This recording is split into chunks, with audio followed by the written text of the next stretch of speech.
മഹാലക്ഷ്മി സീരിയലിൻ്റെ latest episode റിവ്യൂയിലേക്ക് എല്ലാ കൂട്ടുകാർക്കും സ്വാഗതം. മാർക്കോയും അനന്തവും കൂടി പോയിട്ട് സാഗറെ ഇറക്കുകയാണ് കേട്ടോ. കാരണം ആ കഞ്ചാവിന് അത്ര ക്വാളിറ്റിയൊന്നും ഇല്ല. അതുകൊണ്ട് അവരുടെ പേരിൽ ജാമ്യത്തിന് വിടുകയാണ് കേട്ടോ. അതിനുശേഷം പുറത്തിറങ്ങിയതിന് ശേഷം മാർക്കോയും അനന്തവും കൂടി സാഗറെ വലിച്ചു കീറുകയാണ് കേട്ടോ. എത്ര പറഞ്ഞിട്ടും സാഗർ എത്രയൊക്കെ പറഞ്ഞിട്ടും അനന്തവും മാർക്കോയും അത് വിശ്വസിക്കുന്നില്ല. ഞാൻ നിങ്ങളെ എങ്ങനെ പറഞ്ഞ് വിശ്വസിക്കണം എന്ന് എനിക്കറിയില്ല. ഞാൻ ഒരു തെറ്റും ചെയ്തിട്ടില്ല, അതെനിക്ക് ഉറപ്പായ കാര്യമാണ്. ആ മേഘനാഥനാണ് അതെല്ലാം ചെയ്തിരിക്കുന്നത്. കാരണം ഞാൻ സാറേയും കൊണ്ട് 2-3 പ്രാവശ്യം പുറത്തു പോയി. അതിനുശേഷം കാർ അവിടെ കൊണ്ടുവന്ന് നിർത്തുകയും ചെയ്തു. അവൻ ആ സമയത്ത് അതിനകത്ത് എന്തോ വെച്ചിരിക്കുകയാണ്. മാർക്കോ, ഒരിക്കലും ഞാൻ ചെയ്തിട്ടില്ല, നിങ്ങൾ എന്നെ വിശ്വസിക്കുന്നു എന്നിങ്ങനെ പറയണം കേട്ടോ. അത് കേൾക്കുന്ന സമയത്ത് മാർക്കോ പറയുന്നുണ്ട്, നീയാണെങ്കിലും ശരി മേഘനാഥനാണെങ്കിലും ശരി, എന്തായാലും ശരി, രണ്ടാളാണെങ്കിലും ഇതോടുകൂടി തീർക്കും.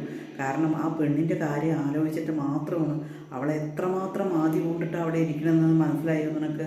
കാരണം ഇന്നലെ കണ്ണൻ്റെ അവിടെ അവളെ സഹായം അഭ്യർത്ഥിച്ച് പോയപ്പോൾ കണ്ണനും അവളെ തഴഞ്ഞു. അവൾ എത്ര വിഷമിച്ചിട്ടാണ് അവിടെ ഇരിക്കുന്നത് എന്ന് എനിക്കും വേറെ ആർക്കും അറിയുള്ളൂ എന്നിങ്ങനെ പറയണം കേട്ടോ.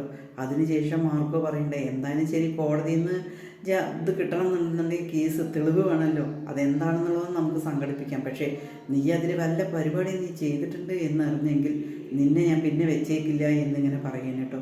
പിന്നീട് സന്തോഷത്തോടു കൂടിയിട്ട് സാഗർ വീട്ടിലേക്ക് പോകുകയാണ് കേട്ടോ. ജലഗ്രില്ലിൽ കൂടെ മഞ്ജു കാണുകയാണ് സാഗറിനെ കാണുമ്പോൾ. സാഗറിനെ കണ്ടത് മഞ്ജുവിന് സന്തോഷമാണോ സങ്കടമാണോ എന്താണെന്ന് അറിയില്ല. പോവുകയാണ് കേട്ടോ, മുൻപിലേക്ക് പോവുകയാണ്. പോയതും സാഗറെ ഏറ്റു പറയണം, മഞ്ജു ഞാൻ ഒരിക്കലും ചെയ്തിട്ടില്ല, ഇത് അവനാണ്, ആ മേഘനാഥനാണ്, നമ്മൾ രണ്ടുപേരും ജീവിക്കരുത് എന്ന് കരുതിയിട്ട് അവൻ മനഃപൂർവ്വം ചെയ്തതാണ് മഞ്ജു, ഞാൻ ഒരിക്കലും ഇത് ചെയ്യില്ല, നീ എന്നെ വിശ്വസിക്കുക എന്ന് പറഞ്ഞിട്ട് സാഗർ കരയണ പോലെ മഞ്ജുവിനോട് പറയണം കേട്ടോ. അതേസമയം മഞ്ജു പറയണം, ഞാൻ ആരെ വിശ്വസിക്കണം ആരെ അവിശ്വസിക്കണം എന്ന് എനിക്കറിയില്ല, ഏത് ഭാഗമാണ് ശരിയെന്നറിയില്ല, ഞാൻ ചെയ്തത് തെറ്റായി പോയോ എന്ന് എനിക്ക് അറിയില്ല എന്ന് പറഞ്ഞിട്ട് മഞ്ജു പെട്ടെന്ന് തന്നെ തിരിഞ്ഞു ഓടിപ്പോയിട്ട് കരയാണ് കേട്ടോ. കട്ടിലിൽ കിടന്ന് കരയാണ്. അതേസമയം സാഗർ പോയിട്ട് പറയുന്നുണ്ട്, മഞ്ജു ഞാൻ ഒരിക്കലും ഞാൻ ചെയ്യില്ല, കാരണം ഞാൻ നിന്നെ എന്ന് കല്യാണം കഴിച്ചോ അന്ന് മുതൽ ഞാൻ വേറൊരു ജീവിതമാണ് നയിക്കുന്നത് എന്നിങ്ങനെ പറയണം കേട്ടോ. പിന്നീട് കാണിക്കുന്ന നമ്മുടെ പ്രതാപനും മുത്തശ്ശിയുടെ അടുത്തേക്ക് വരികയാണ് കേട്ടോ. മുത്തശ്ശിക്ക് വന്നതും മോളെ കാണാഞ്ഞിട്ട് ചോദിക്കണം, പ്രതാപ എന്ത് പറ്റിയടാ, എന്ത് പറ്റി, എൻ്റെ മോൾക്ക് എന്ത് പറ്റിയതാടാ എന്നിങ്ങനെ ചോദിക്കണം കേട്ടോ. പോയി എന്നിങ്ങനെ പ്രതാപം പറയുമ്പോൾ മുത്തശ്ശി വാവിട്ട് നിലവിളിച്ച് കരയണം കേട്ടോ. എന്ത് പറ്റിയതാടാ, എൻ്റെ മോൾക്ക് എന്താ പറ്റിയത്, എവിടെ അവൾ എന്നിങ്ങനെ ചോദിക്കണം. ഒരു ഛർദിയല്ലുള്ളൂ, അതിന് പോയിട്ട് ഒരു ഇഞ്ചക്ഷൻ വെച്ചിട്ട് വരുമല്ലോ എന്നിങ്ങനെ പറയണം കേട്ടോ. പ്രതാപൻ പോയി എന്ന് പറഞ്ഞിട്ട് പ്രതാപനും വാവിട്ട് കരയണം. മോഹിനി കാര്യമൊന്നും അറിയാതെ ഒരുപാട് 2 പേരും 3 പേരും കൂടിയിട്ട് ഒരുപാട് കരയണിട്ട്, എന്താ പറ്റിയത്, എൻ്റെ മോൾക്ക് എന്താ പറ്റിയത് എന്നിങ്ങനെ പറയണം കേട്ടോ. അതേസമയം മോഹിനിയോട് ദേഷ്യപ്പെട്ടിട്ട് പറയണം കേട്ടോ, പ്രതാപനും മുത്തച്ഛയും കൂടിയിട്ട്.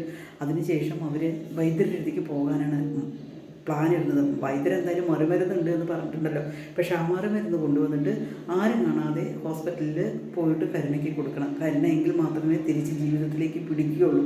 ഇപ്പോൾ കരുണയ്ക്ക് ഒന്നും പറയാറായിട്ടില്ല, ഒരു അബോധാവസ്ഥയിലാണ് കരുണ നിൽക്കുന്നത്.